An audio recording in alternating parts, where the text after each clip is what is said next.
রাস্তাঘাটের অবস্থা খারাপ। কি হয়েছে বাবা তোমার? বাড়িতে কেউ কি চলছে? এই তানহা, বিয়ে করছিলি কেন? কেন বিয়ে করছিলি আমারে? আমার লোক যদি ঠিক করবি তাহলে বিয়ে লিখে আমি তো পাইছিলাম। করলি কি আমার রাতে আমার দেখে আনবো? কি হয়েছে তোমার? চিট করবো কেন তোকে? হ্যাঁ দেখো, আমি তোমাকে বলছি, শোনা কি হয়েছে কি আমাকে বলো। ভালোবাসা না? তাহলে যেটা দেখছো কি? তুই আমারও ভালোবাসা তোর ভাই কাজ করেছিল কেন? তুই আমারে কি কইছিলি? তুই আমারে কইছিলি তুই গেছে, তুই গেছে থাকলো ওই মায়া তো লাগে কেন?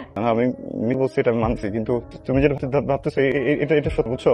আমি এটাকে চিনি না। আজকে ফার্স্ট টাইম আমার বাইক উঠছে, আমি ওনাকে নামাই দিচ্ছি, আমি নাম পর্যন্ত বিশ্বাস করে তুই বলতে ফার্স্ট টাইম তুইও মেরে চিনো ওই মায়া তোকে বসে থাকে, তারপরে জড়া জড়া বসে থাকে। আমি গেলাম থেকে কি আমার বলবো না? মেয়েটাকে বাইকের রিজন ছিল, এটা পারবো না আমি এখন আর বাপের কাছে চলে হ্যাঁ প্লিজ প্লিজ কথা একটু চলো প্লিজ। আমি বলছিলাম না যে শেয়ার থেকে আমার কাছে আসে, মিথ্যা কথা। আমার বাবার যে কার্ডটা কাছে আছে ওইটা আবার বন্ধ করে দিই অনেক আগে, কোনো টাকাই ছিল না। পরে আমি আমার বাইকটা নিয়ে অ্যাপে বাইক চালাই, প্যাসেঞ্জারের কাছ থেকে টাকা কামাই। মেয়েটাকে দেখছো, প্যাসেঞ্জারই ছিল।